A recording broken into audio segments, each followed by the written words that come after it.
Hi friends, అందరూ ఎలా ఉన్నారు? బాగున్నారా? నేనైతే బాగున్నాను. మీరు బాగుండాలని మనస్ఫూర్తిగా కోరుకుంటున్నాను. ఈరోజు అయితే నేను ఫ్రాన్స్తో వంకాయ కర్రీ ఎలా చేయాలో చూపించబోతున్నాను. చాలా బాగుంటుంది. మీరు కూడా ఒకసారి ట్రై చేసి చూడండి. నా ఛానల్ కానీ ఫస్ట్ టైం చూస్తున్నట్టయితే please like, subscribe and share చేయండి. Let's go to video. ఇగోండి ఫ్రాన్స్ నేను ఫుల్గా కడిగి పెట్టుకున్నాను. పసుపు, ఉప్పు వేసి ఒక కళాయిలోని నూనె గట్ట ఏమి వేయకండి. జస్ట్ ఇలా ఫ్రాన్స్ వేసి శుభ్రంగా ఇలాగా ఎక్కువ కలపకండి. వేసి అలా మూత పెట్టేస్తే ఆ వాటర్ అనేది ఫుల్గా దిగిపోతుందండి. లేకపోతే కూర కర్రీ అనేది స్మెల్ రాదప్పుడు బాగుంటుంది.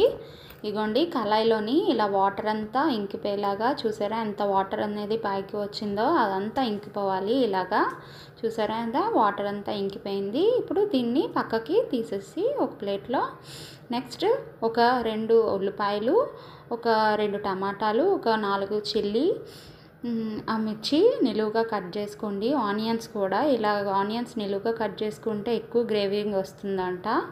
సో అండ్ నెక్స్ట్ వచ్చేసి నేను ఒక 3 బ్రింజాల్ లాగా తీసుకున్నానండి. 3 వంకాయలు తీసుకొని దాన్ని శుభ్రంగా కట్ చేసుకొని అండ్ నెక్స్ట్ కళాయి పెట్టి దాంట్లో ఆయిల్ వేసి అండ్ ముందుగా తరిగి పెట్టుకున్న ఉల్లిపాయలు, పచ్చిమిర్చి వేసి ఫస్ట్ ఈ 2 వేపించాలండి. వేగిన తర్వాత అప్పుడు టమాటో వేయాలి.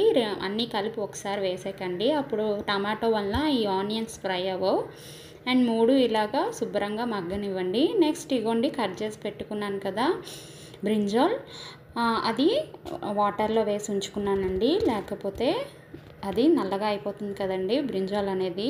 అందుకే వాటర్లో వేసి అందులో వేసేసుకుంటున్నాను. చూసారు కదా, ఇందులో వేసుకొని ఆ బ్రింజాల్ అనేది వేగుతున్న ఉల్లిపాయలు, టమాటాలు వేగుతున్నాయి కదా, దాంట్లోనే ఈ బ్రింజాల్ అనేది కూడా వేసేసి అన్నీ కలిపేసి మగ్గనిస్తే చక్కగా అవన్నీ కలిపి మగ్గుతాయండి. లో ఫ్లేమ్ అలాగే మిడిల్ ఫ్లేమ్లో పెట్టుకోవాలండి. హై ఫ్లేమ్లో కూడా కాదు, మిడిల్ ఫ్లేమ్లో ఇలా పెట్టుకొని మూత పెట్టి చక్కగా మగ్గనించుకోండి. ఇంతటిలోపు మనం తర్వాత కొంచెం ఒకసారి ఓపెన్ చేసి చూసి కొంచెం నేను సాల్ట్ అనేది వేసానండి. మనకి రుచికి సరిపడా సాల్ట్ వేసుకొని కొంచెం చిటికెడు పసుపు వేసుకొని శుభ్రంగా దాన్ని కలుపుకొని మూత పెట్టి చక్కగా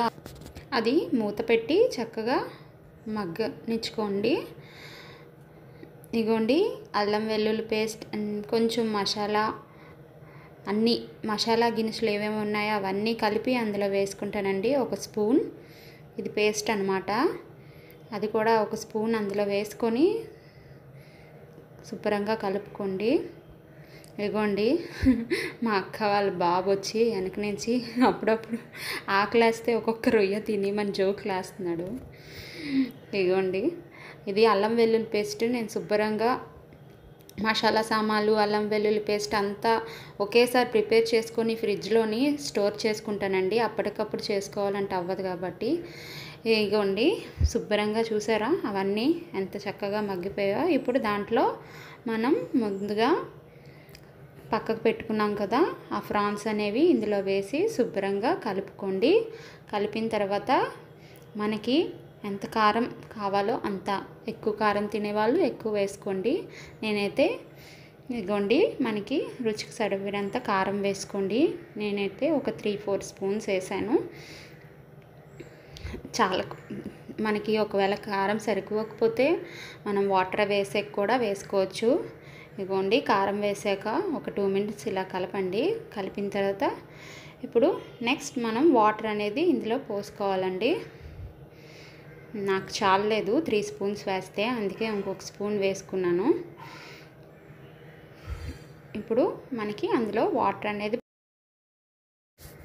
వాటర్ వేసిన తర్వాత శుభ్రంగా కలుపుకోండి.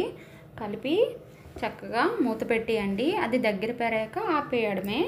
ఇలాగా మీరు కూడా ఇంట్లో ఒకసారి ట్రై చేసి చూడండి. చక్కగా ఎక్కువ మంది ఉంటే ఓన్లీ ఫ్రాన్సే కాకుండా ఇలా వంకాయ కూడా కలిపి తింటే చాలా బాగుంటుందండి. ఇదిగోండి వాటర్ వేసి దగ్గర పడాక చూసారా నా వంకాయలు రొయ్య కర్రీ రెడీ. చూసారా, కొత్తిమీరతో చల్లుకుంటే దీంట్లో కొంచెం వేడి అన్నం వేసుకొని దాన్ని కలుపుకొని తింటే ఉంటుందండి, చాలా బాగుంటుంది. నేను ట్రై చేశాను, మీరు కూడా ట్రై చేసి చూడండి. ప్లీజ్ నా వీడియో కనుక మీకు నచ్చినట్టయితే లైక్ చేయండి. ఇదిగోండి, కూర అయితే సూపర్గా ఉంది. పీసెస్ కూడా చాలా బాగా ఉడికాయి, ఎందుకంటే ఫస్ట్ ఉడికించాం మళ్ళీ లాస్ట్ ఉడికించాం. Please like and share, subscribe to my channel.